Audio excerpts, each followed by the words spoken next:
Kurikulum pembelajaran MIRA, teman-teman nanti kalau bisa melihat ini, nanti dari admin bisa zoom juga ke sini, ya, atau insya Allah nanti ini kan sudah bisa di-download nanti ya, via link yang masing-masing ada passwordnya di web, sehingga bisa diketahui ada tata tertib dasar yang berlaku dalam setiap pembelajaran. Materi yang pertama yaitu akidah. Ya, seperti saya sampaikan di pertemuan awal-awal, nanti ada materi seputar akidah, materi seputar fikih, ya, materi nanti seputar muamalah dan akhlak. Ya, jadi ada 4 pokok, yang 4 pokok ini adalah dasar bagi setiap muslim yang memang harus mengetahuinya. Dan bukan sekedar mengetahui, tapi menguatkan simpul-simpulnya sehingga bisa ditampilkan dalam aktivitas kehidupan kita. Bagaimana kekuatan akidah itu menyemai di dalam jiwa kita, sehingga nanti memberikan dorongan sinyal positif dalam perilaku kehidupan. Nah, sinyal perilaku kehidupan ini nanti akan tampak lewat ibadah, ya, khususnya hubungan kita dengan Allah Subhanahu wa taala, kemudian muamalah yang secara spesifik terkait dengan makhluk di sekitaran kita, baik dengan manusia, dengan hewan, dengan tumbuhan. Nanti bagaimana Al-Qur'an dan hadis-hadis Nabi sallallahu alaihi wasallam mengatur semua itu, ya. Jadi nanti kalau sudah masuk ibadah, kemudian muamalah, nanti ilmunya disebut dengan fiqih. Terkait ibadah seperti apa, kalau ada nanti dengan sholat namanya fikih sholat, kalau ada zakat namanya fikih zakat, ya, kalau ada umrah haji namanya fikih umrah dan haji. Kemudian nanti ada hubungan muamalah dengan manusia, ini juga termasuk dalam ranah fikih. Nanti kalau bisnis nanti babnya tijarah atau buyu' gitu kan. Nah, nanti kalau ada persoalan sosial nanti babnya lain lagi dan sebagainya. Kemudian yang terakhir, yang keempat, persoalan akhlak. Bagaimana kita menunaikan 3 hal tadi, baik dalam akidah, ibadah, dan muamalah, yang dihiasi dengan kemuliaan-kemuliaan sikap yang diikat oleh norma-norma tertentu. Ya, bagaimana akhlak kita dalam menunaikan ibadah kepada Allah misalnya. Ya, boleh jadi ada orang yang interaksi dengan manusia, diundang misalnya ke pernikahan, ya, pakaiannya bagus, lengkap, tampilannya indah, tapi kenapa ketika diundang oleh Allah Subhanahu wa taala, yang oleh Al-Qur'an dikatakan kenakan pakaian terbaikmu. Ya bani Adam khudhu zinatakum 'inda kulli masjid. Di Quran surah ke-7 Al-A'raf di ayat ke-31 itu, hei anak cucu Adam, jika tiba panggilan dari masjid, kenakan pakaian terindahmu, ya. Bukan yang termewah tapi yang terindah, yang terbaik gitu. Coba kita tanyakan pada diri kita, apakah setiap kita memenuhi panggilan Allah yang 5 kali dalam sehari, dijanjikan untuk dipenuhi hajat kita, dikabulkan doanya, kan? Coba bandingkan ketika kita mendapat panggilan dari manusia yang boleh jadi belum tentu memenuhi aspek-aspek kebutuhan hidup kita. Nah, ini nanti domainnya ada di akhlak, dan akhlak ini pun nanti akan terkait dengan betapa cepatnya karunia Allah diberikan pada orang berakhlak, betapa cepatnya jawaban doa itu diberikan pada orang berakhlak, betapa cepatnya bimbingan dan penyertaan kehidupan kita disertai oleh kemuliaan-kemuliaan yang bersumber dari Allah Subhanahu wa taala bagi orang berakhlak. Karena itu pujian pada Rasulullah sallallahu alaihi wasallam pun tidak dilepaskan dari faktor akhlak. Wa innaka la'ala khuluqin azim. Ya, dan sungguh Muhammad sallallahu alaihi wasallam, engkau memiliki satu budi pekerti yang sangat agung, sangat luar biasa. Nanti 4 pokok ini. Nah, terkait dengan pelajaran akidah, nah, insya Allah nanti saya akan mengajarkan, ya, dan nanti juga insya Allah di sesi pengajaran ini akan ada bertahap, dan dalam tahapan-tahapan ini pula nanti insya Allah juga ada pengajar-pengajar, syekh-syekh lain juga yang akan memberikan pandangan-pandangan sehingga memperkaya wawasan dan khazanah pengetahuan kita insya Allah, ya. Karena saya sedang mengupayakan juga insya Allah terhubung ke beberapa negara untuk bisa berkontribusi dalam MIRA ini. Udah ada yang kita bangun dengan Al-Azhar, kemudian juga beberapa kampus lain dari Sudan, dari Turki, ya, kemudian juga dari Saudi. Kemarin bahkan sudah mengajukan permohonan juga untuk bisa terlibat dalam daurah-daurah terkait pembelajaran. Insya Allah bisa memperkaya wawasan kita. Kemudian durasinya, teman-teman sekalian, ini ada 60 menit, ya, 60 menit jadi setiap pembelajaran. Waktunya Senin sampai dengan Kamis, ya. Senin sampai dengan Kamis, kami mengalokasikan pukul 5 sampai dengan pukul 6, 1 jam. Ya, setiap ba'da subuh 1 jam, atau bersifat kondisional, tapi nanti akan diinfokan beberapa waktu sebelumnya. Jadi kalau misalnya saya sedang berada di luar kota atau tidak memungkinkan di waktu ini, insya Allah akan diinformasikan, misalnya pindah jamnya ke malam atau ke sore, akan diinformasikan sebelumnya. Nah, jika ada yang tidak berkesempatan sesuai dengan waktu dimaksud, nanti insya Allah bisa mengakses video rekamannya yang ada di web sesuai passwordnya masing-masing, karena ini direkam insya Allah ya. Jadi nanti yang bisa mengikuti live langsung interaksi. Kelebihannya mungkin nanti di satu sisi ada sesi tanya jawab yang akan kita bisa khususkan. Kemudian yang tidak bisa mengikuti kondisional nanti bisa masuk ke web sesuai password masing-masing dan bisa mengikuti materinya dari web yang telah kita siapkan. Kemudian topik yang akan kita bahas pada bagian pertama tentang esensi beragama, pengertian akidah dan iman. Ya, hari ini Kamis tanggal 25 Safar 1443 Hijriah, 7 Oktober 2021 Masehi. Jadi setiap pertemuan ini akan ada ini ya, ada intisari. Jadi nanti akan ada intisarinya. Jadi kita ketahui belajarnya kapan, materinya apa, pengajarnya siapa. Ya, jadi kalau nanti ada hal-hal yang harus dievaluasi, kita bisa mereview dengan mudah untuk menemukan tanggal pembelajaran kapan di waktu kapan. Mohon izin sebelum sampai ke pembelajaran, kami sampaikan tata tertib ya untuk pembelajaran kita, karena kita masuk di situasi formal belajar. Dan nanti insya Allah juga ada di MC ya sebelum kita mulai itu yang akan menyampaikan untuk ke depan, karena ini awal jumpa perdana kita agak langsung.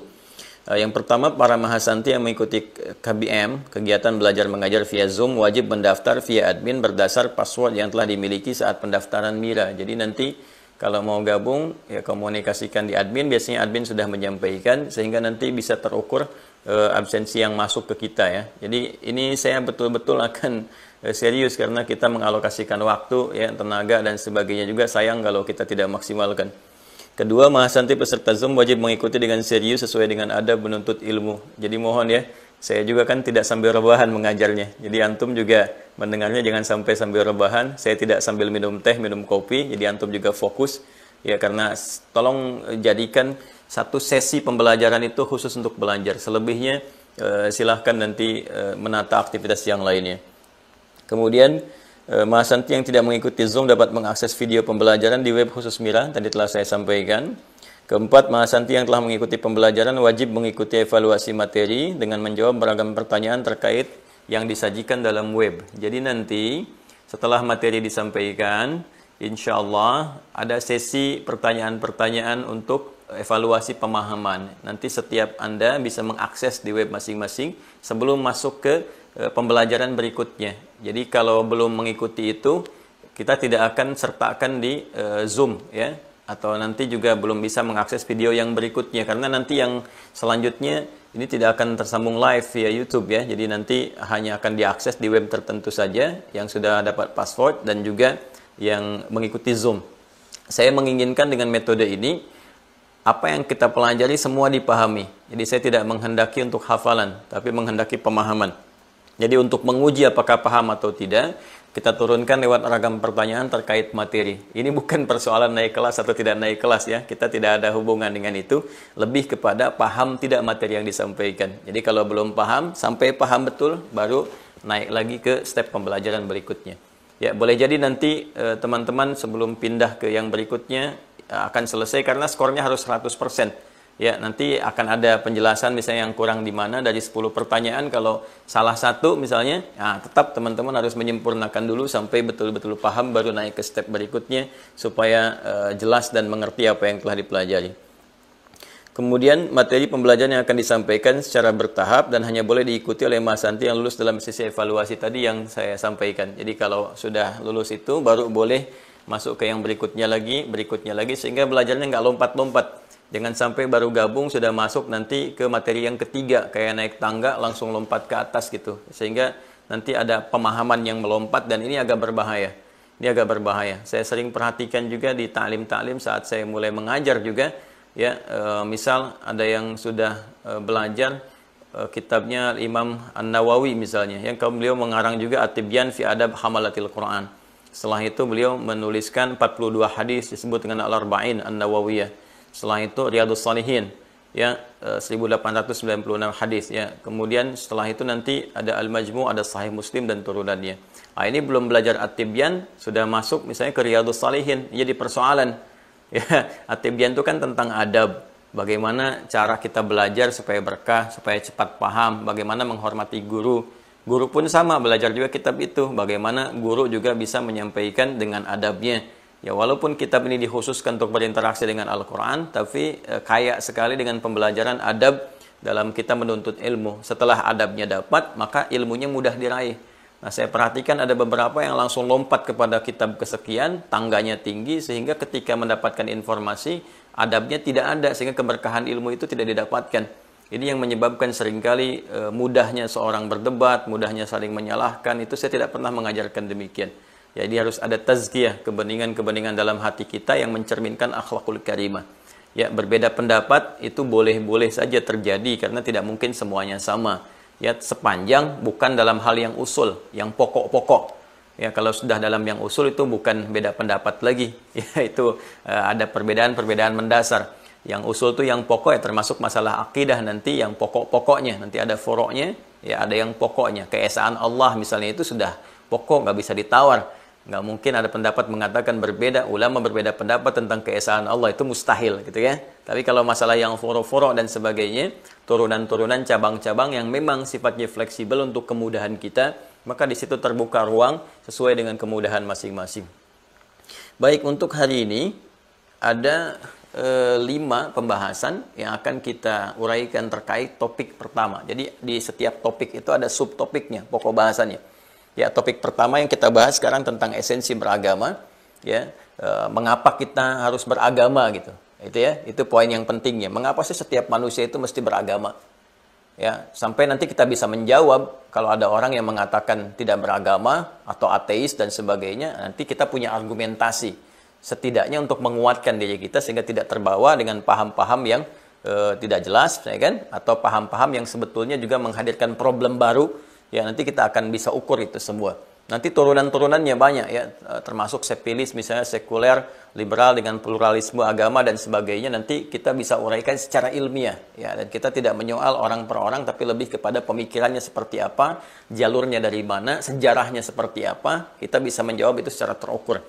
Ya, sebelum masuk kepada pokok bahasan, teman-teman sekalian, nanti juga kita bisa tuliskan.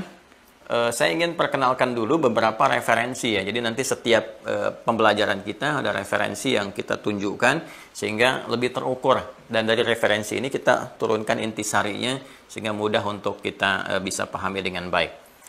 Yang pertama, sambil saya perkenalkan, saya mau minta tolong sebentar ke admin ya untuk menyiapkan itu apa namanya whiteboard itu yang di sana. Coba disiapkan di sini supaya nanti mudah saya menuliskan. Ini yang pertama, ini teman-teman sekalian kitabnya ya. Al-Aqaid Al-Islamiyah karangan Sayyid Sabiq. Ya, kitabnya Al-Aqaid Al-Islamiyah. Ya, karangan Syekh Sayyid Sabiq. Ini kitab bagus sekali. Ya, ini masih yang pokok ya, yang dasar-dasar. Jadi ini belum masuk ke dialektika, belum masuk ke pemikiran.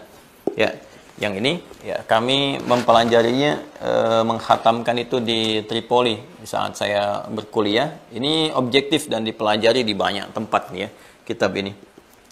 Ini bagus sekali ya teman-teman sekalian. Nanti kita akan pelajari isinya. Nah, kemudian ini nanti Mudzakkar fi Ilmi Tauhid ya, litulab Firqatul Ula bil Kulliyah. Ini kurikulum Al-Azhar.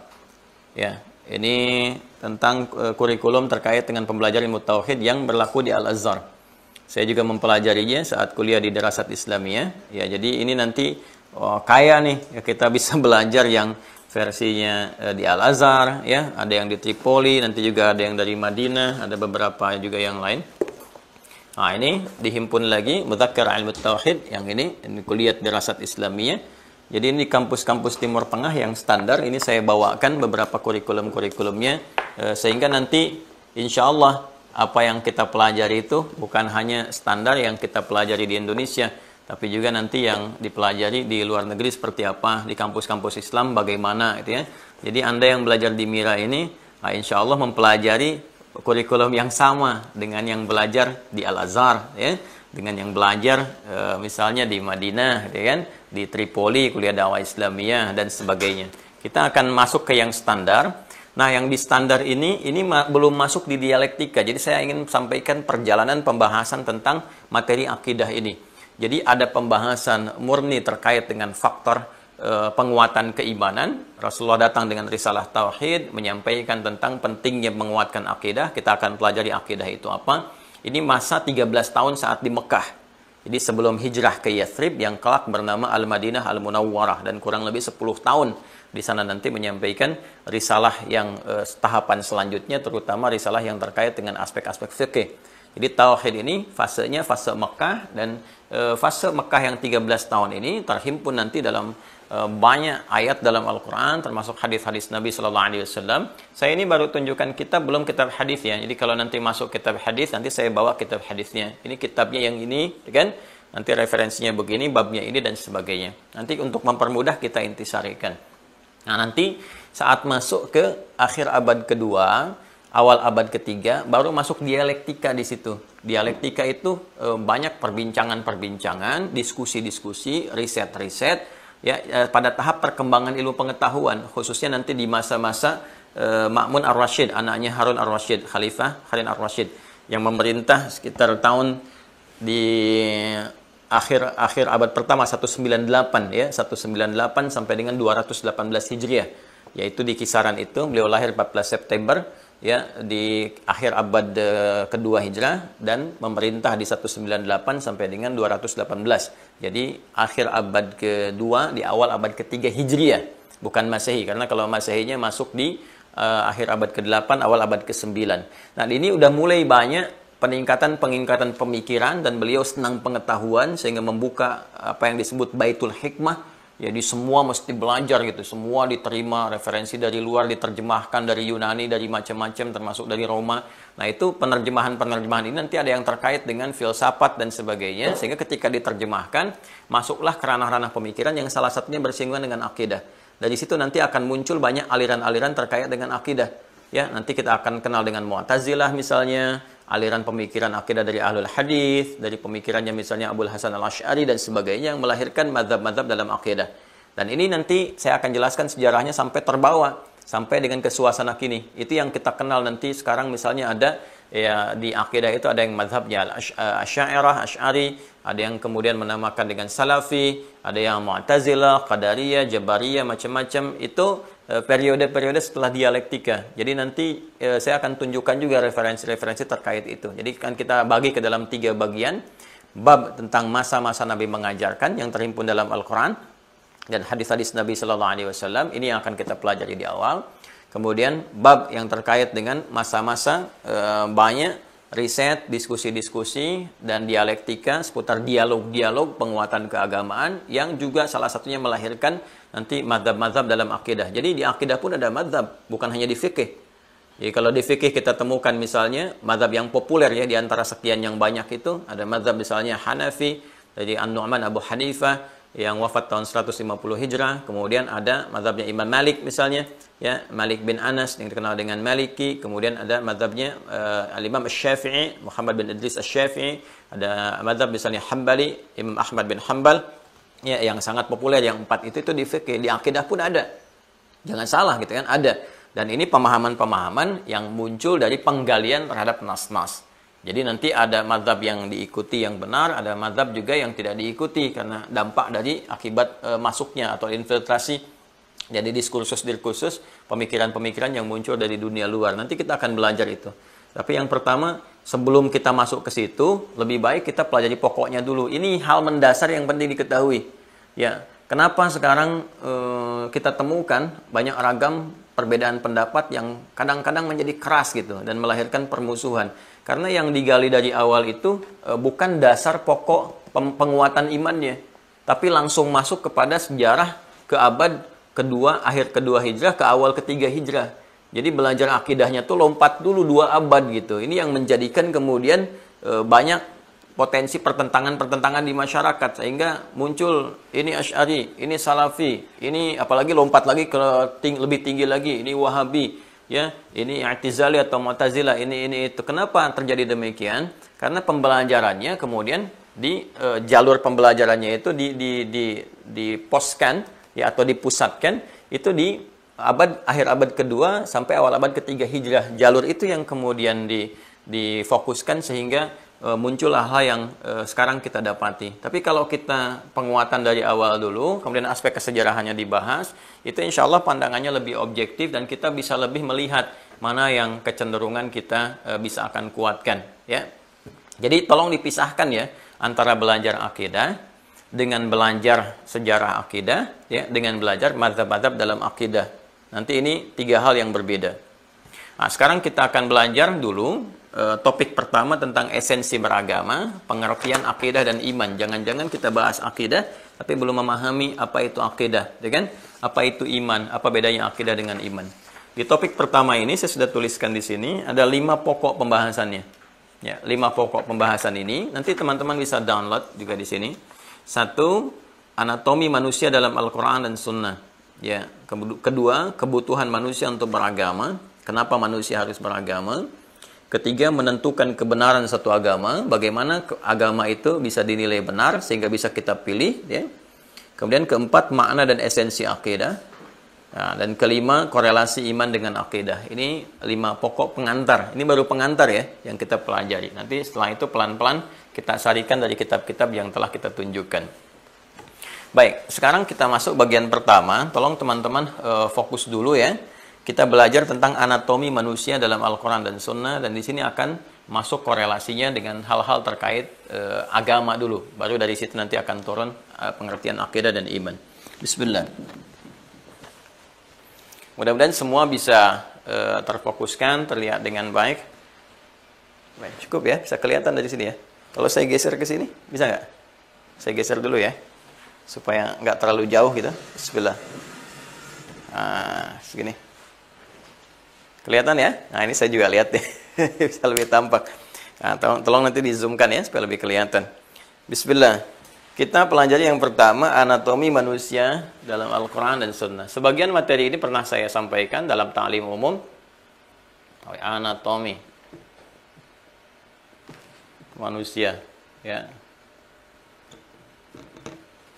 Anatomi manusia, ini dalam Al-Quran dan Sunnah. Dalam Al-Quran dan Sunnah. Ya. Nanti kalau yang sudah ada bisa lihat buku kami yang Ma'rifatul Insan ya.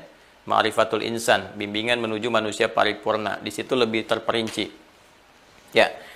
Kalau kita belajar di kedokteran misalnya, ya, anatomi itu kan cenderung membahas tentang fisik ya, hal yang terkait dengan fisik. Misalnya anatomi tubuh gitu kan, lebih kepada mempelajari, membedah segala yang terkait dengan tubuh kita. Dari ujung kepala sampai dengan ujung kaki. Nah, hanya kalau kita melihat di disiplin ilmu yang ada saat ini, dalam konteks kemanusiaan, belum ada yang membedah tentang anatomi manusia secara utuh. Ya, bagaimana satu sosok disebut dengan manusia, seperti apa bagian-bagiannya, secara terperinci seperti apa isinya, fungsinya bagaimana, ya, belum ada yang memberitakan, menyampaikan secara terukur menjadi disiplin pengetahuan yang sampai ke sana. Ya, ini wajar dipahami. Kenapa? Karena memang yang sangat mengetahui ya tentang sebuah ciptaan itu hanya penciptanya. Bukankah pembuat kapal akan sangat mengerti tentang kapal, ya kan? Pembuat pesawat akan sangat mengerti tentang pesawat, pembuat handphone sangat mengerti tentang handphone sehingga bisa menjelaskan bagian-bagiannya. Bukan cuma hardware-nya, software-nya juga. Di hardware ada ini, software-nya ini, fungsinya begini, kaitan software dengan hardware juga seperti ini. Ada kan logika berpikir sederhana, setiap pencipta akan sangat mengetahui apa yang diciptakan. Demikian adanya, kenapa belum kita temukan pembahasan tentang anatomi manusia secara utuh dan detail ya dalam karya-karya yang ditampilkan oleh manusia? Karena memang manusia tidak bisa menciptakan manusia. Ya, manusia tidak bisa menciptakan manusia. Artinya manusia bukan pencipta manusia. Ya, maka kita mesti mengembalikan kepada pencipta hakiki bagi manusia dan setiap makhluk yang ada. Tiada lain, yaitu kita harus kembalikan kepada keterangan sang pencipta. Di sini Allah Subhanahu wa taala. Kita juga nanti akan belajar kenapa kita menuhankan Allah dan kenapa kita memilih Allah sebagai Tuhan serta Islam sebagai agama kita. Nanti ada turunannya, ada dasarnya. Ya. Jadi kita sepakat bahwa untuk mengetahui tentang manusia secara utuh kita harus kembalikan kepada pencipta manusia. Ya. Pencipta manusia. Dalam hal ini yang kita yakini Allah Subhanahu wa taala. Ya. Baik.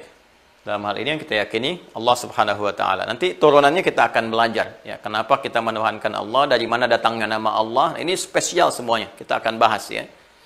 Baik. Nah, kalau kita ingin mengetahui informasi segala yang disampaikan oleh Allah Subhanahu wa taala, maka kita harus lacak lewat firman-firman Allah. Ya, ini akan kita bedakan bahasanya. Kalau manusia kan berkata, ya kan? Kalau Nabi Rasul bersabda, kalau Allah kan berfirman, ya kan? Allah Subhanahu wa taala berfirman. Apa firman yang disampaikan yang berisi informasi tentang segala bentuk ketetapan darinya, baik penciptaan, ya, pemeliharaan, pemenuhan kebutuhan, ya kan? Keterangan-keterangan yang sangat penting dalam kehidupan dan sebagainya. Ya, ini ada dalam firman-Nya. Nah, sedangkan firman yang disampaikan oleh Allah Subhanahu wa taala semua terhimpun dalam Al-Qur'an. Ya, dalam Al-Quran.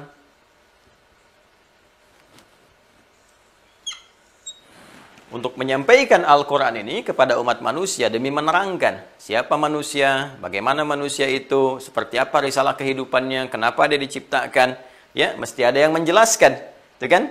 Karena keagungan Allah Subhanahu wa taala dengan dimensinya yang sangat tinggi, sangat berbeda jauh dengan makhluk, laisa kamitslihi syai', ya, maka tidak memungkinkan bagi kita manusia, bukan bagi Allah. Kalau bagi Allah semua sangat tidak mustahil. Ya, semua ketika kun fayakun, semua terjadi dan sebagainya. Tapi bagi kita punya banyak kelemahan yang tidak bisa kemudian berinteraksi langsung seperti kita dengan makhluk yang lainnya, dengan manusia, dengan hewan, dengan tumbuhan dan sebagainya. Karena keagungan Allah Subhanahu wa taala begitu dahsyat dan kita belum sampai kepada makam-makam tertentu yang untuk menatap Allah saja di dunia ini kita tidak memiliki kemampuan untuk itu.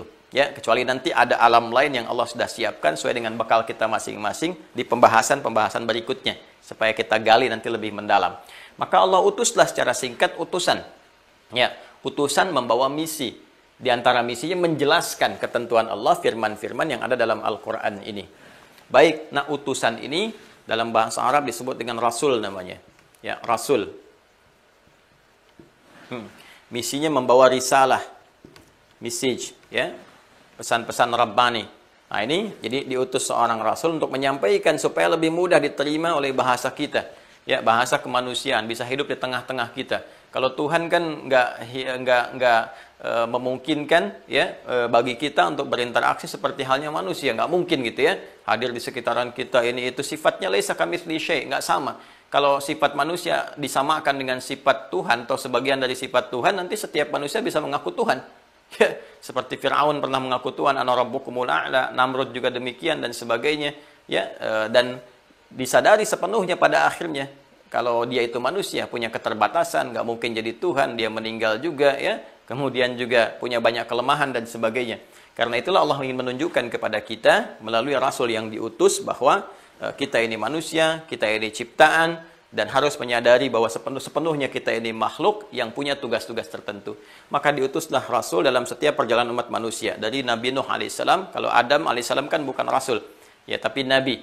Bedanya Nabi dengan Rasul, kalau Nabi itu diutus, ya, beliau tidak memiliki umat, jadi hanya untuk pribadinya saja, terdekatnya saja. Adam, ya, diberikan bimbingan oleh Allah Subhanahu wa taala lewat nubuwah, di situ ada istrinya, keluarga terdekatnya. Nanti ketika itu kemudian berketurunan menyebar dan menyebar, nanti setiap umatnya berganti zaman dengan hukum yang telah Allah tetapkan supaya semua mengenal Allah, punya bekal yang baik, diutus rasul-rasul. Ya, rasul pertama Nabi Nuh alaihissalam sampai yang terakhir untuk seluruh umat manusia Nabi Muhammad sallallahu alaihi wasallam secara singkat.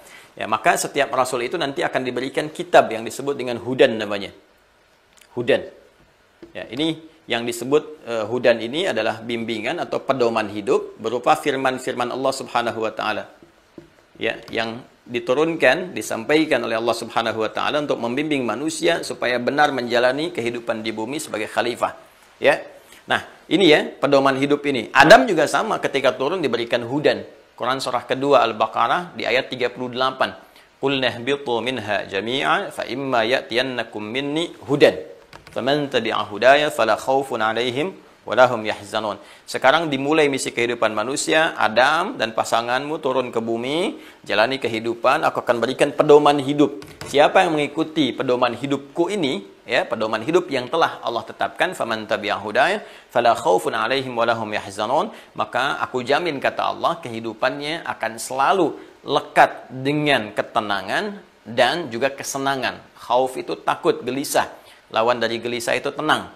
Walahum yahzanun, tidak sedih. Ya, tidak sedih itu artinya senang. Jadi konsepsi kehidupan di bumi itu sebetulnya tenang dan menyenangkan, menenangkan dan menyenangkan, kan? Di pekerjaan menyenangkan, di rumah tangga demikian, dalam kehidupan sosial demikian. Jadi kalau ada yang sering mendatangi kegelisahan atau mendapati ketidaktenangan, ya, maka boleh jadi kalau hidupnya sering galau, sering sedih dan sebagainya, ini pedoman hidupnya yang belum digali. Nanti setiap pindah generasi, hudannya muncul dan diberi nama dengan nama tertentu untuk membedakan dengan masa-masa setelahnya. Ya, seperti di zaman Nabi Musa, misalnya kan ada Taurat, zaman Nabi Isa alaihissalam ada Injil, sebelumnya zaman Nabi Daud ada Zabur, ya. Itu semua disebut hudan. Ya, kalau Anda lihat misalnya di Quran surah 17 Al-Isra di ayat kedua, ya, wa ataina Musal kitab. Kami berikan pula kepada Musa kitab, pedoman hidup. Ya, apa kitabnya? Taurat. Ya, kita sudah paham Taurat di Ali Imran ayat ketiga. Nazzala 'alaikal kitaba bil haqqi musaddiqan lima bayna yadayhi. Ya, wa anzala at-taurata wal injil. Nah, Taurat disebut Tauratnya dengan hudan. Kembali ke Quran surah ke-17 Al-Isra di ayat yang kedua. Wa ataina Musal kitaba, kami berikan kepada Musa alaihissalam kitab sebagai pedoman untuk umatnya. Wa ja'alnahu hudan li bani Israil, dan kami jadikan kitab Taurat ini sebagai pedoman hidup untuk kelompok Bani Israel saja.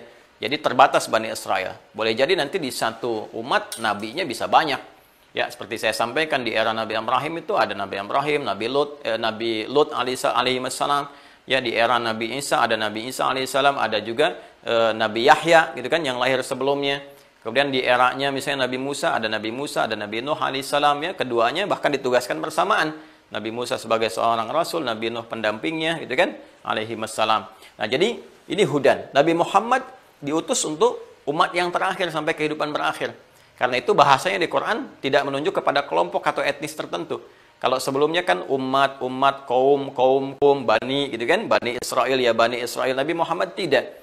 Ya, maka karena beliau rasul terakhir untuk semua manusia sampai kehidupan itu berakhir, ya, dan terkumpul ajaran para rasul sebelumnya di risalah Nabi Muhammad SAW, maka firman yang Allah turunkan pun, petunjuk kehidupan hudan yang diturunkan pun itu sifatnya lebih komprehensif. Ya, mencakup semua petunjuk yang telah disampaikan rasul-rasul sebelumnya dan kemudian diteruskan sampai dengan kehidupan berakhir, dikumpulkan di satu nama yaitu Al-Qur'an. Ya, diturunkan di waktu yang istimewa, kemudian kitabnya karena istimewa, rasulnya istimewa, waktunya istimewa, dan fungsinya tetap kembali ke sini hudan. Yaitu ke Al-Baqarah ayat 185. Ya, Quran surah kedua ayat 185. Syahrul Ramadan alladzi unzila fihi al-Qur'an. Di bulan Ramadan, bulan yang sangat istimewa itu, bulan yang kita diperintahkan berpuasa itu, diturunkan Al-Qur'an. Apa fungsinya Al-Qur'an? Hudan linnas ini. Hudan menjadi pedoman hidup linnas untuk semua manusia. Karena bahasanya menggunakan linnas, kan, menunjuk pada semua manusia tanpa kecuali. Ya, dan ini sifatnya bentuk jamak. Teman-teman sekalian, menunjuk sifat sosial, bukan tunggal. Jadi Nabi diutus bukan untuk orang per orang, tapi semua. Bukan hanya untuk kalangan bangsa Arab, kan? Tapi untuk semua manusia sampai kehidupan berakhir. Maka Al-Quran pun ini pedoman hidup untuk semua manusia sampai kehidupan berakhir. Ya, nah ini dasar yang pertama dulu untuk kita ketahui. Ya, jadi kita mengetahui Allah berfirman, firman-Nya disampaikan pada Rasul yang dipilih untuk umat terakhir Nabi Muhammad SAW, kan? Kemudian kitabnya disebut dengan Al-Quran, maka firman-Nya ada dalam Al-Quran, dan ini disampaikan konsepsinya sebagai pedoman hidup untuk semua manusia, karena semua manusia, dan kita termasuk manusia, artinya semua referensi terkait kehidupan kita, kalau ingin mengetahui tentang petunjuk-petunjuk dari Sang Pencipta, yaitu Allah Subhanahu wa Ta'ala, maka rujukannya dari sini. Jelas ya? Rujukannya dari Al-Quran. Nah, penjelasan-penjelasan terkait Al-Quran nanti akan disampaikan oleh Rasulullah. Tafsir terbaik kan dari Nabi SAW, karena beliau diutus itu untuk menafsirkan, menjelaskan. Tafsir itu menjelaskan. secara terukur, secara jelas, sehingga tidak ada lagi kegamangan akan pemahaman-pemahaman dari apa yang kita kaji itu tafsir. Kedalamannya disebut dengan takwil namanya, ya kan? Di sini karena fungsi Nabi itu menjelaskan, menerangkan kandungan-kandungan Al-Quran, baik melalui perkataan beliau, baik melalui tindakan beliau, baik melalui ketetapan beliau, atau sifat-sifat kehidupan beliau yang terkait dengan risalah, itu semua disebut dengan hadis namanya. Hadis. Ya. Ma usnida ila Nabi sallallahu alaihi wasallam min qaulin aw fi'lin aw taqririn aw sifatin khalqiyatin aw khuluqiyatin. Segala yang disandarkan kepada Rasulullah sallallahu alaihi wasallam, Nabi Muhammad sallallahu alaihi wasallam, baik dari perkataan ketika menjelaskan kandungan wahyu dari Al-Qur'an, kemudian perbuatan, ya, beliau nggak berkata, tapi ada perbuatan menunjukkan kepada kita. Al-Qur'an berfirman wa aqimus shalah, tunaikan salat. Kan bagaimana caranya? Ya, maka Nabi menjelaskan dengan perkataan misalnya kan, ketika beliau menerangkan kepada Khalad bin Rafi Az-Zuraiqi, begini cara salat yang benar, diterangkan dengan perkataan. Tapi ketika mempraktekkan itu kan tidak berkata-kata kepada sahabat, menjelaskan. Langsung takbir bagaimana, kan? Sampai dengan salam. Sahabat yang menyimak dari belakang, memahami, meriwayatkan kembali sehingga sampai kepada kita, diajarkan dalam bentuk perilaku. Takrir ketetapan, ya. Beliau tidak mengatakan iya misalnya, atau tidak juga melarang, tapi mendiamkan persoalan tertentu yang dibenarkan oleh beliau menjadi sebuah ketetapan. Ya, ada sifat-sifat perilaku misalnya kan, sifat-sifat hiasan kehidupan. Nah, ini semua yang terkait disandarkan kepada Rasulullah disebut dengan hadis, ya. Jika berkorelasi dengan kehidupan terkait dengan syariat, ya, terkait dengan syariat. Kemudian ketika itu menjadi tuntunan kehidupan, jadi segala yang disandarkan kepada Nabi, ya, jadi tuntunan kehidupan yang kita ikuti. Ya, tuntunan yang kita ikuti, jalan yang kita ikuti, ya, secara singkat disebut sunnah namanya. Nah, sekarang paham ya, antara hadis dengan sunnah ya. Ya, kalau di ilmu hadis ini disamakan. Jadi nanti sunnah itu pengertiannya ada dalam pengertian fikih, ada dalam pengertian usul fikih, ada dalam pengertian ilmu hadis. Yaitu nanti berbeda. Ya, kalau kita masuk ke dalam pengertian hadis, maka tadi segala yang bersandar dari Nabi Shallallahu Alaihi Wasallam, dari perkataan, perbuatan, perilaku atau sikap dan sifat yang melekat kepada beliau. Kan? Nah, kalau kemudian kita ikuti maka menjadi sunnah dalam kehidupan. Nah, kalau kita bawa kepada persoalan usul fikih, nanti beda lagi timbangannya. Ya, kalau kita hadirkan ke kaidah, nanti ada pertengahan mubah, tarik ke kanan sunnah, tarik ke sini jadi hukumnya wajib, tarik ke kiri makruh, ke sini lagi menjadi haram. Jadi konsepsi hukum namanya. Ya, dasarnya bisa berbeda. Apa yang dikerjakan itu mengandung pahala, tidak bisa dikerjakan pun karena alasan tertentu tidak mengandung dosa, kan? Maka ini sudah masuk ke dalam kaidah-kaidah di fikih. Nanti masuk ke dalam terapan fikih, terapannya sudah masuk ke praktek. Makanya kita kenal nanti misalnya ada sholat sunnah, sholat wajib, puasa sunnah, puasa wajib, ya. Nah, yang kita maksudkan di sini dalam konteks pengertian ilmu hadis, ya. Jadi kalau segala yang disandarkan kepada Rasul yang disebut hadis, kalau ini menjadi tuntunan kehidupan yang kita ikuti disebut sunnah. Karena itu ada yang sering kita dengar syiar atau istilah-istilah yang terkait dengan syariat itu Al-Quran, Sunnah, Al-Quran, Sunnah. Itu bukan ingin menunjuk pada golongan tertentu. Jadi jangan dipahami kalau Al-Quran, Sunnah misalnya, oh ini kelompok A, kelompok B, tidak demikian. Ya semua orang Islam itu pasti Al-Quran, Sunnah. Semua orang Islam. Gak mungkin ada orang Islam itu nggak Al-Quran, Sunnah. Mustahil. Ya mustahil. Rujukan bagi orang Islam sumbernya itu cuma dua. Yang paling utama, ya Al-Quran dengan Sunnah. Nanti turunannya penjelasan-penjelasan. Ya, apakah nanti ada kesepakatan ulama disebut ijma, analogi disebut dengan kias, kemudian penjelasan-penjelasan yang lain ada istihsan, istishab, ya, dan seterusnya gitu. Jadi, saya ingin sampaikan kalau ada Al-Quran, Sunnah ini menunjuk sumber hukum Islam. Sumber hukum Islam yang di situ kita temukan pedoman kehidupan. Jadi jangan kemudian kalau ngaji sama Ustadz Fulan, ini Quran dengan Sunnah. Kalau ini bukan Quran Sunnah, ya gimana? Masa Muslim gak ngaji Quran Sunnah? Itu sholatnya bagaimana gitu ya? Adapun pemahaman terhadap Quran dan Sunnah, boleh jadi ada perbedaan di situ. Pada cabang-cabangnya, bukan pada yang pokok. Nah, di sini penting untuk saling menghormati sepanjang itu dalam perbedaan-perbedaan yang sifatnya cabang. Ya, kayak yang pokok tuh barusan kan sholat subuh ya. Sholat subuh itu pokok. Pokoknya sholat yang pokok yang fardu, ya pokok itu fardu, ya wajib, ya bin kudu lah gitu ya, bahasa Jepangnya itu begitu. Jadi sholat ini kan pokoknya nih, usulnya namanya. Nah, nanti ada cabang-cabangnya di sini furu'iyahnya, ya yang bukan termasuk kepada rukun pokok, Misalnya apa? Dalam sholat subuh kan misalnya ada kunut kan, ada yang pakai kunut, ada yang tidak pakai kunut. Nah, ini nanti merujuk kepada ini, keterangan-keterangan. Kapan Nabi pakai kunut? Kenapa Nabi pakai kunut? Kapan tidak pakai kunut? Kenapa nggak pakai kunut? Di situ kemudian ada pilihan-pilihan. Ya, ada yang pakai kunut, ini dalilnya seperti ini.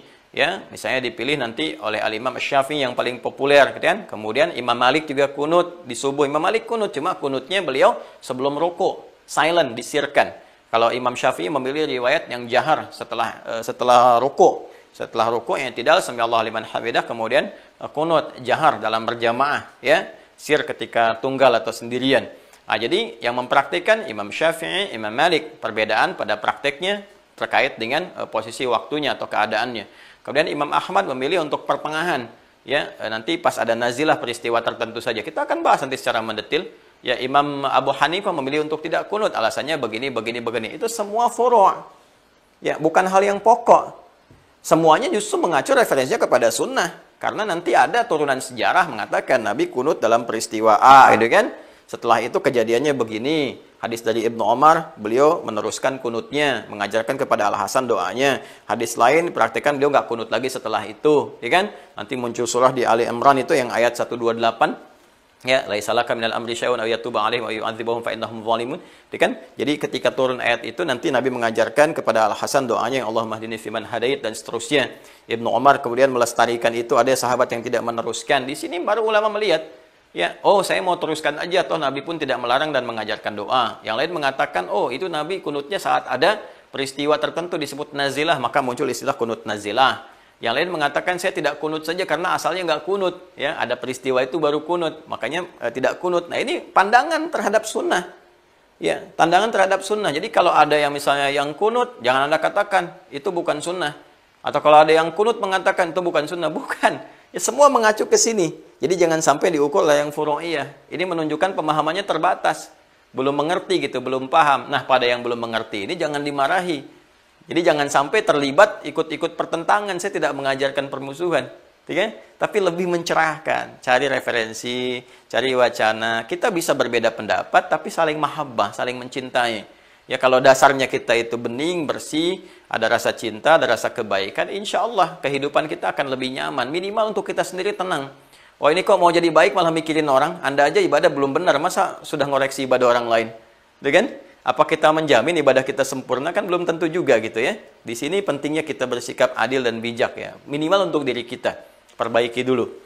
Jadi ini saya ingin terangkan ini dulu ya. Terangkan dari sini dulu supaya mengerti apa itu Al-Quran, apa itu Sunnah. Dan kenapa kita merujuk ke situ gitu ya. Dan memahami ini pun nggak bisa memahami sembarangan dengan persepsi kita. Dengan akal pikiran tuh nggak boleh. Kita harus kembali kepada keterangan para ulama yang merujuk keterangan-keterangan dimaksud. Nah, karena itu terkait dengan penciptaan manusia ini, jika kita bisa menemukan mengapa manusia membutuhkan agama, dari agama turun akidah, dari akidah turun iman, dari situ kita memilih kenapa Tuhannya Allah. Jadi kalau ditanya sekarang kita mengerti bagaimana menjawab argumen semua agama sama, menuju pada Tuhan yang sama, cuma caranya beda-beda. Ayo jawabnya seperti apa? Kita harus punya jawaban. Kalau Anda ditanya kenapa Anda milihnya Allah Tuhannya, bukan yang lain, jawabnya apa? Ini pertanyaan kan simple gitu, ya. Tapi sebetulnya sudah terjawab semua di Al-Quran. Keterangan di hadis juga ada. Dan kalau ada yang bertanya begitu lagi, jawabannya lebih gampang. Ya, kenapa Anda tidak ikut agama ini? Kenapa pilihnya Allah? Ya, Anda bisa jawab, maaf pertanyaan itu sudah ada 15 abad yang lalu. Anda telat menanyakannya. Gitu kan? Anda telat bertanya yang 15 abad yang lalu sudah ada jawabannya. Ini jawaban saya begini-begini. Jadi bisa berdakwah dengan cara yang baik. Ya, yuk kita masuk ya. Kita ada, Masya Allah, sebentar lagi jam 6. Tadi kan kita mulai agak telat dikit ya, jadi kita bonus nanti setelah 5 menit ya. Ini seizin saya hapus dulu. Kalau sudah paham ini, konsepsi, cara berpikirnya, konstruksi berpikirnya mengerti, baru kita masuk kepada sisi pembahasan yang pokok bagian pertama. Anatomi manusia gitu ya. Nah, di dalam Al-Quran, teman-teman sekalian, nanti jabarannya insya Allah saya tuliskan di intisari ya.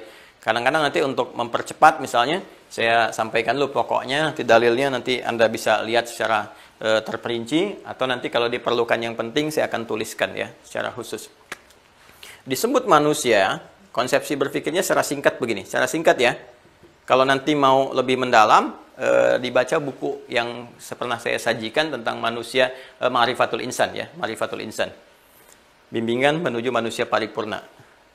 disebut manusia, setidaknya anatominya terbagi pada 3 bagian. Jadi kalau satu di antara 3 ini tidak ada, maka kemanusiaannya dipertanyakan. Hati-hati ya, cek diri kita juga ya. Yang pertama, itu sudah ada fisiknya dulu. Ada bodinya, ini ada tubuhnya. Ini nanti yang di dunia kedokteran atau di kesehatan, ini ada anatomi tubuh. Ya, saya pun dulu belajar biologi, ada anatomi tubuh kan. Terus ada skeleton, ada kerangka gitu kan, yang kita pelajari dan sebagainya. Nah, ini ada fisiknya yang pertama. Baik, dan ini fisik yang pertama kali berproses, disempurnakan. Ya, misalnya kita temukan di Quran surah ke-15 ya. Al-Hijr misalnya, di ayat ke-28. Sudah? Kemudian, di turunan hadisnya yang paling gampang Al-Arba'in saja ya. Al-Arba'in kan ini mudah diakses ya, yang karya Al-Imam An-Nawawi. Hadis yang keempat ya.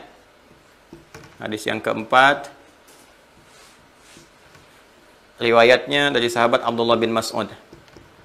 Abdullah bin Mas'ud radhiyallahu ta'ala anhu. Ya.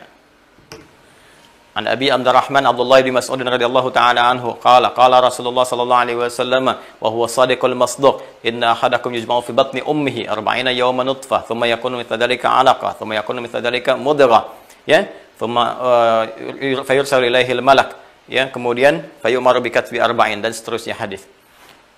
Ini yang pertama, jadi yang pertama dibentuk yang fisiknya dulu, fisiknya. Ini yang paling dasar ya. Dari Quran surah 15 dari ayat 28 sampai dengan kalau mau diteruskan ayat 29 30 gambarannya. Wa idz qala rabbuka lil malaikati inni khaliqum basyara.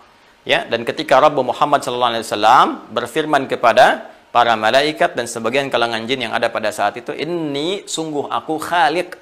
Ini ayat yang langsung menyebutkan Allah itu sebagai khaliq. Nih, Allah khaliq. Jadi kalau kita mengatakan Allah sang khaliq, ya, pencipta, Allah langsung mengatakan inni khaliq, akulah sang pencipta. Ya, akulah Tuhan. Jadi kalau di Al-Qur'an itu tegas kalau aspek ketuhanan. Nanti kalau sudah masuk ke bagian ketuhanan kita akan bahas ya. Bagaimana Allah mengatakan innani anallahu la ilaha illa ana fa'budni. Sayalah Allah, ya, Tuhan yang layak dipertuhankan, disembah, sembah saya. Jadi satu-satunya kitab suci di muka bumi yang menunjukkan kalimat saya Allah, satu-satunya Tuhan yang dipertuhankan, sembah saya, cuma di Al-Qur'an. Ya, kalau Anda nggak percaya silahkan cek, bandingkan dengan kitab manapun. Saya punya koleksi kitab-kitab yang diyakini sebagai kitab suci, tapi hanya di Al-Qur'an ditemukan kalimat. Ini kita dalam keilmuan ya, argumentasi keilmuan. Jadi kita bahas dalam perspektif ilmu. Dan turunannya pembuktiannya lewat pembuktian penelusuran gitu. Silahkan dicek. Nah, jadi cuma di Al-Qur'an ada statement mengatakan saya Allah yang dipertuhankan, sembah saya. Ya. Nah, itu sangat pede dan penting itu keluar. Kenapa? Karena yang menyampaikan Tuhan yang sesungguhnya. Ya, karena itu Allah yang menyampaikan Tuhan yang sesungguhnya, maka Allah langsung mengatakan. Ya, kan kalau kita manusia tidak memiliki kuasa tertentu, nggak mungkin kan mengatakan, Anda kan nggak mungkin mengatakan saya presiden sementara Anda bukan presiden. Mustahil kan? Pasti ada kekakuan kalau nggak di lisan, di tulisan. Ya, Anda mengatakan saya raja, tapi Anda bukan raja, nggak mungkin kan? Hanya raja yang mengatakan saya raja. Hanya presiden yang mengatakan saya presiden. Hanya ustadz yang mengatakan saya ustadz. Anda mengatakan sesuai dengan jabatan yang disandang, ya, passion yang dipilih. Pasti dikatakan. Ya, kalau Tuhan pasti mengatakan saya Tuhan. Kalau bukan Tuhan, nggak akan berani mengatakan saya Tuhan. Ya kan? Fir'aun pun ketika mengatakan saya Tuhan, diralat kan ujungnya. Ujungnya diralat. Saya sekarang yakin pada Tuhannya Musa dan Harun. Jadi dia pun meralat sendiri gitu. Jadi ini sangat menarik teman-teman sekalian. Nah, ini Allah menyebut secara langsung dengan sangat pede luar biasa, dan memang itu adalah hak Allah sesuai dengan sifat dan keagungannya. Saya khaliq. Inni khaliqum basyara, saya akan mencipta manusia. Ini disebut dengan basyar. Kalau sudah basyar, itu sudah masuk ke tampilan fisik. Ini ya. Jadi kalau sudah menyoal tentang fisik disebut basyar. Disebutkan 35 kali dalam Al-Quran.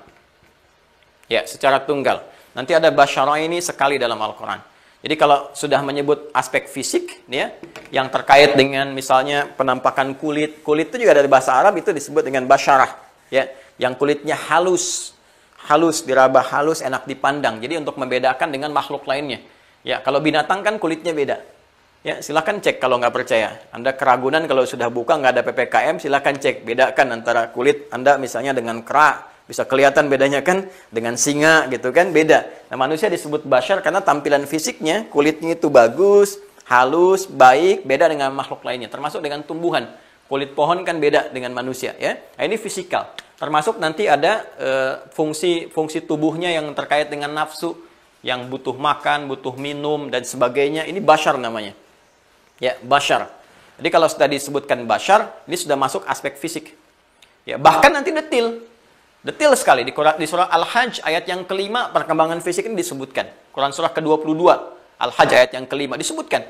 Ya, di surah Al-Mu'minun setelah menerangkan tentang surga ya sampai dari 1 sampai dengan ke-9 itu surah sampai dengan ke-11 bahkan ya terkait dengan surga Firdaus yang kemarin sudah kita sampaikan. Nah, itu setelahnya disampaikan tentang manusia. Bagaimana kemudian berproses di dalam rahim yang kokoh, prosesnya bagaimana, detailnya disampaikan dalam hadis, setiap perkembangannya. Jadi kalau sekarang ada USG, ya yang profesinya bidan dan sebagainya, atau dokter kandungan, SPOG, itu ayatnya ada dalam Al-Quran, ada banyak. 15 abad yang lalu Allah menerangkan perkembangannya. Sekarang baru kita temukan lewat pengecekan misalnya USG dan sebagainya. Ya, baru kita lihat nih, oh ini begini, di Quran sudah ada.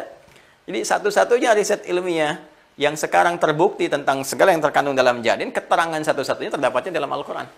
Bagaimana seorang Nabi Muhammad yang mohon maaf ya, berasal dari satu padang pasir, peradaban belum muncul, informasi terbatas, bisa menyampaikan ini semua yang risetnya 15 abad kemudian baru terbuktikan. Kalau bukan keterangan Sang Khalik pencipta kita mustahil. Ya, ini terkait dengan fisik. Jadi manusia mesti ada fisiknya. Seperti saya kan kelihatan nih. Beda dengan Anda yang ada sekarang. Untuk membedakan satu dengan yang lainnya, kalaupun ada yang mirip, nggak akan 100%.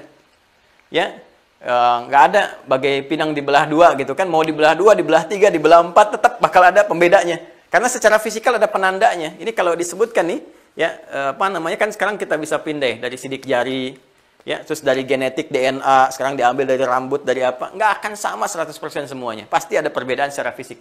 Ya. Jadi secara inti disebut manusia mesti ada fisiknya. Ya, yang kedua, teman-teman sekalian, setelah itu ada roh sebagai sumber kehidupan. Roh, ya, roh sebagai sumber kehidupan.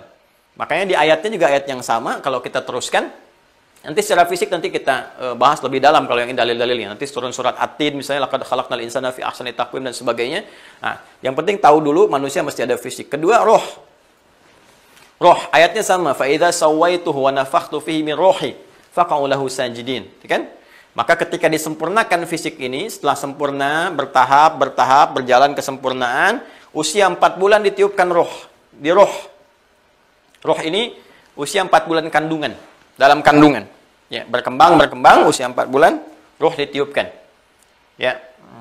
Fayursalu ilaihil malak fayanfukhu fihi roh. Maka diutus seorang malaikat meniupkan roh dengan izin Allah Subhanahu wa taala. Wa yu'maru bikatbi arba'in, dan diperintahkan untuk menuliskan 4 hal sebagai bawaan dalam hidupnya. Jadi ini roh sudah masuk dalam usia kandungan 4 bulan. Jadi kalau ada yang sedang mengandung, sudah usia 4 bulan masuk, itu rohnya sudah ada dalam janin dimaksud ya. Maka nanti ada fikih atau bimbingan-bimbingan tertentu bagi para bumil, ibu-ibu yang tengah hamil. Jadi nanti usia 4 bulan ini mesti hati-hati.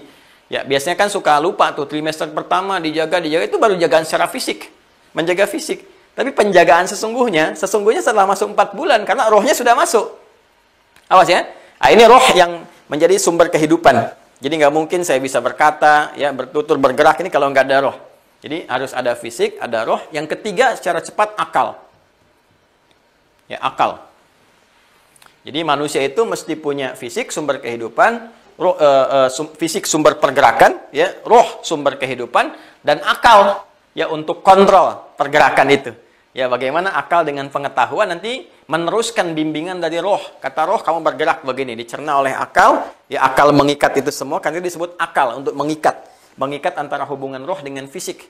Ya, jadi apa yang disampaikan oleh roh nanti sebelum dieksekusi oleh fisik itu nanti diikat dulu oleh akal. Akal kita akan mencerna.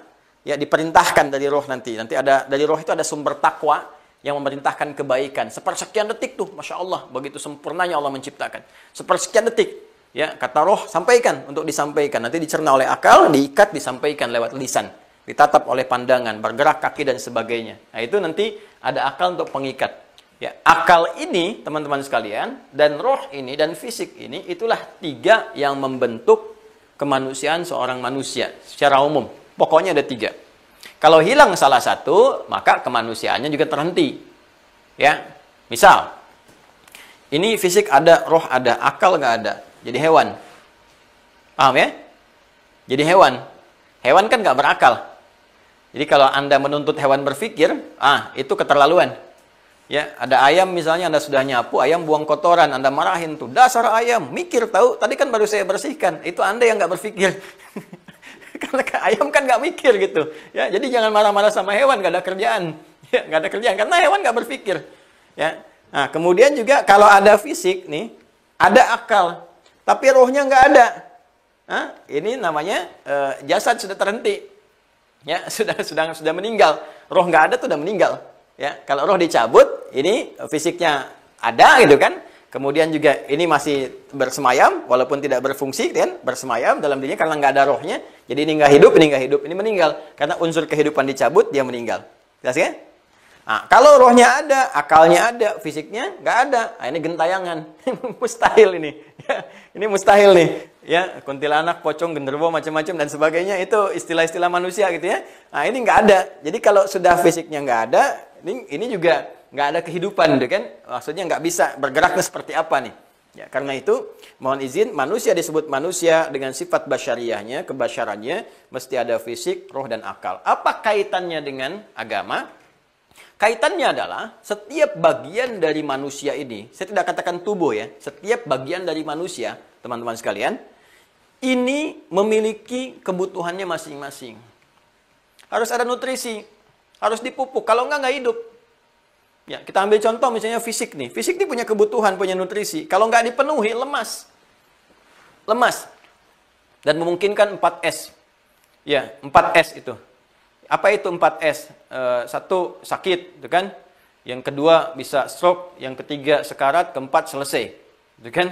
Jadi bisa meninggal. Ya, jadi kalau nggak dipenuhi kebutuhannya, ya selesai. Ya, coba Anda kalau nggak percaya, coba aja silakan. Nggak makan-makan, nggak minum-minum. Lemas kan? Ya, karena itu butuh nutrisi. Nutrisi ini pun nanti akan turun ayat Quran mengatur bagaimana fisik ini supaya sehat, nutrisinya bagus. Ya, misalnya contoh, turun Quran surah kedua ayat 168, Al-Baqarah ayat 168. Ya ayyuhan nasu, hei semua manusia. Ini yang tadi hudal linnas. Hei semua manusia, hukum universal. Ya, kulu mimma fil ardi halalan thayyiba. Silahkan Anda berpetualang di bumi, minimal untuk memenuhi kebutuhan hidup Anda secara fisikal, cari makan. Tapi harus yang menyehatkan, nutrisinya bagus, halalan, cari dengan cara yang halal, ya kan? Ya, kalau nggak halal juga jadi pikiran, jadi nggak bagus juga ke fisik. Ya, kemudian thayyibah yang menyehatkan, 5.000 halal, tapi dicari yang membuat diri kita sakit misalnya kan? Makan nasi uduk pakai sambal, sambalnya sebaskom, ya nggak thayyib, halal tapi nggak thayyib, gitu kan? Nah, jadi konsepsinya apa? Kalau kita ngikutin satu ayat ini saja, sehat fisik kita itu, sehat. Ya, ada ayat nanti tentang ini halalan thayyiban, ada ayat melarang makanan-makanan yang diharamkan. Kenapa? Karena berdampak kepada fisik. Makanya ada yang diharamkan. Makan daging A misalnya, makan B, makan C, makan D. Kenapa yang haram? Ini diharamkan, sebetulnya bukan sekedar untuk mengharamkan. Ini haram, larang. Bukan itu tujuannya. Ada sesuatu yang besar untuk kemaslahatan hidup kita. Makanya haram itu seakar dengan kata hormah. Hormat itu kehormatan. Hormat itu dari bahasa Arab. Hormat itu dari bahasa Arab. Dari kata hormatun. Kenapa muncul hukum haram? Untuk menjaga kehormatan manusia. Supaya tetap terhormat. Ya, jadi kalau ada makanan yang baik-baik, yang halal-halal, kenapa cari yang haram? Gitu kan? Nah, ini fisik. Kalau nggak makan ini, bermasalah. Akal juga sama, butuh makanan. Butuh nutrisi. Ya, apa makanannya? Pengetahuan, ilmu. Makanya banyak ayat di Al-Quran itu, ayat-ayat yang mendorong kepada penguatan pengetahuan. Ya, misalnya wahyu pertama turun, Iqra, bismirabbikal-ladzi khalaq. Ya, kemudian nanti afala yatadabbarun al-Quran. Tadabbur. La'allakum tatafakkarun. Tafakkur. Mengembangkan pemikiran kita. Ya, ada tadzakur, tafakkur, tadzakur, tadabbur, dan sebagainya. Ayat-ayat riset banyak di Al-Quran itu. Yang mendorong kita untuk mengembangkan pengetahuan. Karena penting akal berkembang. Ada jutaan ya di bagian sel tubuh kita itu. Yang menyambungkan kepada saraf-saraf kita yang terhubung kepada akal. Kita sehari nggak baca aja, nggak dapat informasi, itu bisa mati sebagian dari sel-sel tertentu yang terhubung kepada akal kita atau saraf-saraf tertentu. Ya, makanya penting kita belajar mencerna. Ini kan Allah kasih pendengaran dan penglihatan Ya, salah satunya kan sumber pengetahuan supaya akal terus terjaga, dapat nutrisi. Coba kalau Anda sehari nggak mau dengar, tutup telinga dan nggak lihat, itu pasti akan berpengaruh kepada fisik kita. Ya, minimal pusing, minimal capek, lelah itu, penat. Nggak percaya silakan tes sehari aja, nggak dengar, nggak lihat. Jadi tutup telinga sekuat-kuatnya, tutup mata begini, itu akan berpengaruh kepada keseimbangan kehidupan kita, pada tubuh kita bahkan dan sebagainya. Karena itu masih butuh kita masukkan. Ya, karena itu di Quran surah ke-17, teman-teman sekalian, Al-Isra ayat 36, itu yang paling dasar pendengaran dan penglihatan itu disebut sumber pengetahuan. Wala taqfu ma laysa laka bihi ilmun innas sam'a wal basara wal fuada kullu ulaika kana anhu mas'ula. Jangan ikuti segala hal yang tidak punya dasar pengetahuannya, yang bisa dicerna lewat pikiran, lewat akal. Innas sam'a, sungguh pendengaran itu sumber pengetahuan. Ya, wal basara, dan penglihatan itu, wal fuada, dan akal kita itu ya untuk mencerna itu, ya itu bagian dari sumber pengetahuan, nalar. Fuad itu nalar, ya. Jadi pandangan, penglihatan kita, pendengaran kita, kemudian nalar kita, itu suatu saat akan ditanya, kata Allah, dipertanggungjawabkan sebagai sumber pengetahuan. Ini teman-teman sekalian. Jadi butuh nutrisi, makanya kita sekolah kan? Sekolah. Rata-rata kan S, ya, S, SD, S, SMP, S, SMA, S1, S2, S3, ya, S4, kerupuk 3, semua S kan. Ya, itu untuk memenuhi apa? Ini kebutuhan akal. Jadi Anda bayangkan, yang fisik saja butuh nutrisi. Akal saja butuh nutrisi sampai kita sekolah, baca ini itu. Sekarang sumber kehidupan utama yang menggerakkan fisik dan akal, masa nggak butuh nutrisi? Pasti dia butuh sesuatu. Ya, untuk hidup, untuk berkembang, supaya punya gairah hidup yang benar. Ini kan yang paling inti ada di sini, makanya saya letakkan di pertengahan, khairul umur awsatuha. Ya, jadi kalau kita ini saja yang digerakkan oleh ruh butuh makanan, akal butuh makanan, masa penggeraknya nggak butuh ya suplemen, nggak butuh nutrisi? Mustahil, pasti butuh. Nah, ketika kita ingin mendapati makanannya, apa makanan roh ini? Mesti kita cari, gali lagi ke sumbernya. Kata Allah di Quran surah ke-17 ayat 85. Al-Isra ayat 85. Yas'alunaka 'anir roh. Mereka banyak bertanya kepadamu tentang hakikat roh. Roh ini bagaimana? Esensinya apa? Ya kan? Kemudian kebutuhannya apa? Jadi kalau ada sekarang misalnya penelitian tentang roh, ya penelitian yang terlambat juga. 15 abad yang lalu udah ada yang tanya-tanya begitu. Turun ayat, "Qulir roh min amri rabbi." Khusus masalah roh ini, min amri rabbi adalah urusan Tuhanku, Rabbku, urusan Allah. Jadi semua yang terkait dengan kebutuhan roh ini, karena ini dasar pokok kehidupan dan sebagainya, sumbernya langsung dari Allah. Ya. Kalau ini Allah lekatkan lewat ikhtiar. Allah lekatkan lewat ikhtiar. Ini sumbernya dari Allah juga. Kebutuhan fisik sumbernya diterangkan oleh Allah. Nih begini, kamu ikhtiar begini. Nih begini akal, kamu ikhtiar. Kamu yang belajar, kamu begini. Roh, semua kembali kepada Allah ketetapannya.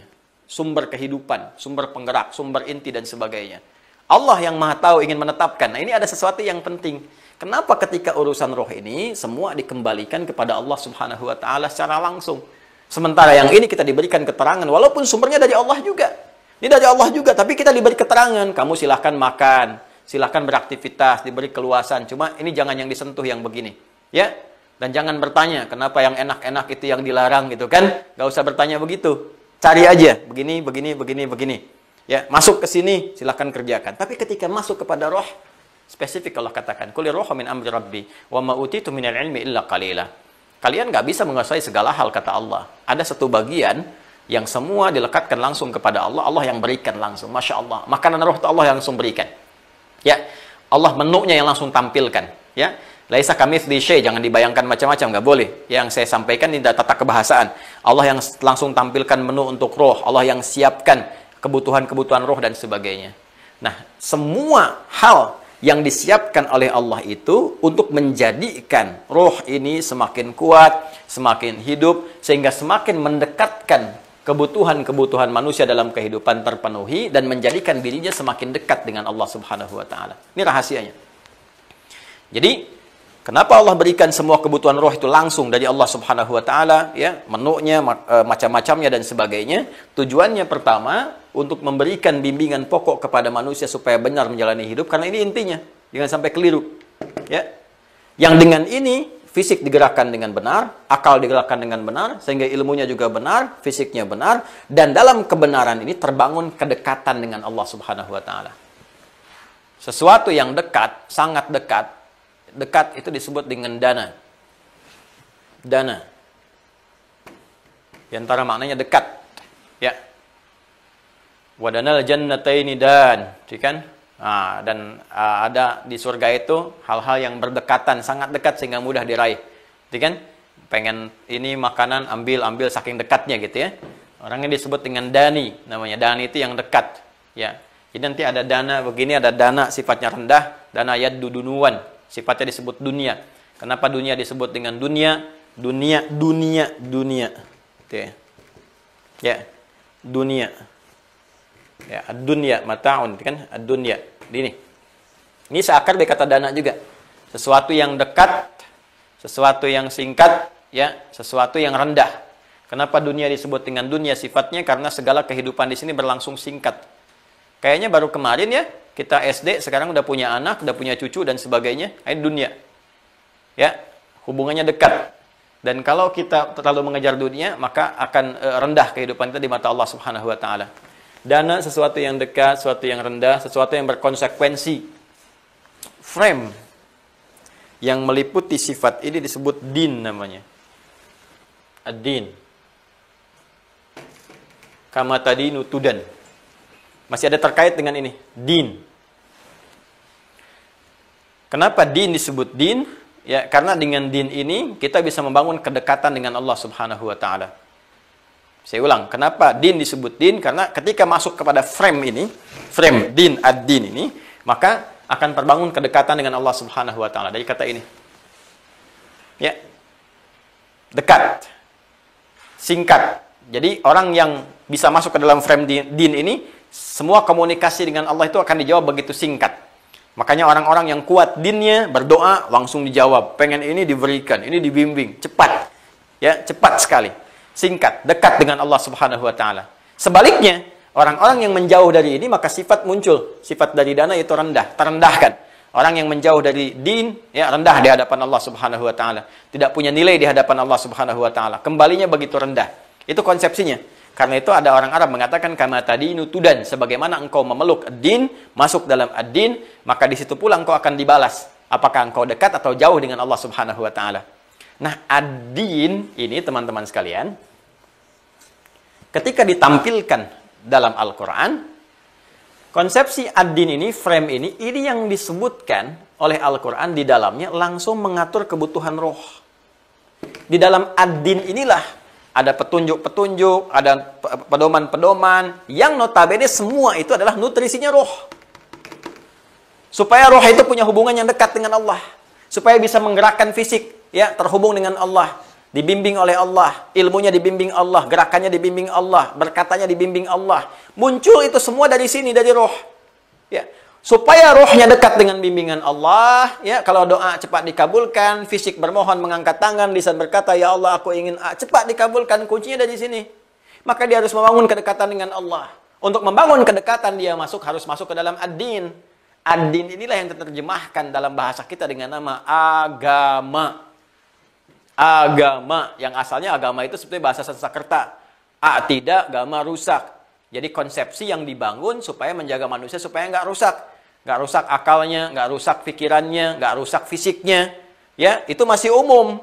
Karena itu ketika ditampilkan dalam Al-Quran, konsepnya pakai alif lam, ad-din. Yang ini bukan yang lain, kata Allah. Kalau sudah pakai alif lam khusus. Yang ini bukan yang lain. Kalau kalian ingin menjaga supaya diri nggak rusak, supaya dekat dengan Allah Subhanahu wa taala, supaya cepat terkabul doanya, supaya dibimbing jadi orang baik, supaya berubah pola hidupnya, masuklah ke ad-din ini. Penuhi kebutuhan roh dengan ad-din. Apa ad-din yang dimaksudkan di sini? Maka turunlah Quran surah ketiga Ali Imran. Ya. Ayat ke-19. Paling kiri agak ke atas sedikit di mushaf standar. Surah ketiga Ali Imran, ayat ke-19. Innad-dina indallahil Islam. Innad-dina, sungguh ad-din yang menjadi dasar kebutuhan roh. Ad-din yang menjadi dasar kebutuhan hidup manusia, yang terhimpun di dalamnya pedoman-pedoman kehidupan, ya, yang benar yang ditetapkan indallah di sisi Allah Subhanahu wa taala. Mungkin kenapa ada kalimat indallah di sini? Karena ada mungkin sebagian yang berkata, ini agama yang ini yang benar, ini agama yang ini agama yang ini. Ketika sebagian manusia mendapatkan pilihan-pilihan, Anda kan kalau dapat menu-menu ya dari fisik saja, ini ada makanan ini, Anda mau milih yang mana? Kan? Maka Allah menyampaikan sebagai pencipta kita, kalau ada yang menawarkan begini, nih, yang aku tetapkan kata Allah sebagai kebutuhan roh yang benar yang membangun kedekatan denganku, indallahi sisi Allah Subhanahu wa taala, al-Islam. Islam. Ya, dengan alasan inilah kita bisa menetapkan bahwa setiap manusia itu perlu beragama. Perlu berdin, karena itu kebutuhan rohnya. Nggak mungkin ada yang nggak beragama, mustahil. Karena kebutuhan roh. Ya. Tapi ketika Allah mengatakan, indallahi, inna dina indallah, artinya apa? Ya, artinya apa? Artinya dalam kehidupan boleh jadi ada tawaran-tawaran, ada dorongan nafsu, ada macam-macam untuk memberikan konsepsi pemenuhan roh, kebutuhan rohnya. Ya. Ya, jadi kalau ada statement mengatakan ateis misalnya kan, ateis. Ya, teis itu kan dari kata theos ya. Theo itu Tuhan, a itu tidak. Kan tadi saya katakan tidak bertuhan gitu ya. Sebetulnya bukan nggak bertuhan. Tuhannya itu ya pemikirannya itu. Ateis itu ya ketidakannya itu. Jadi dia menuhankan dirinya sendiri, menuhankan nafsunya. Ya, untuk pemenuhan kebutuhan rohnya dan tidak didapatkan. Kalau makanan nggak tepat kan rohnya juga nggak seimbang. Ya kan? Nah, karena itu sesungguhnya teman-teman sekalian, semua manusia itu butuh agama. Ini alasan kenapa kita mengatakan di awal kebutuhan manusia untuk beragama. Jadi setelah kita tahu anatomi kemanusiaan kita dalam Al-Quran, dalam hadis, nah itu bisa dibuktikan secara ilmiah. Kita merasakan seperti kita butuh makanan, butuh minuman, butuh belajar, butuh pengetahuan, roh kita pun butuh nutrisi. Yang tiada lain ditemukan di sini. Di ad-din. Karena itu semua manusia yang hidup pasti akan mencari kecenderungan untuk menenteramkan hatinya, jiwanya. Pencarian yang sesungguhnya itu sebetulnya mencari nutrisinya. Ini nggak akan ditemukan kecuali di ad-din. Dan kata Allah, kalau ada tawaran-tawaran kepada Anda, ya, misalnya ini begini, ini begitu, ini begini tawaran ini, maka tetapkanlah pada diri Anda, kata Allah, ini yang ditetapkan oleh Allah sebagai kebutuhan hidup kita itu dalam konsepsi ad-din adalah apa? Islam. Karena itulah kita memilih Islam. Ya, belum selesai nanti. Kenapa pilihan kita jatuh kepada Islam? Kita akan turunkan kembali. Sehingga kita bisa bandingkan. Ini Al-Quran itu luar biasa indah. Objektif. Ya, kata Allah, saya nggak paksa. Saya nggak paksa Anda untuk memilih Islam. Ya, la ikraha fid din. Cuma ada di dalam Al-Quran tuh, la ikraha fid din. Ya, Quran surah kedua itu, Al-Baqarah. Masih ingat? Ayat 286. Ayat 256. Bukan 286. 256. Ya, paling kiri sebelah bawah. Setelah ayat kursi itu.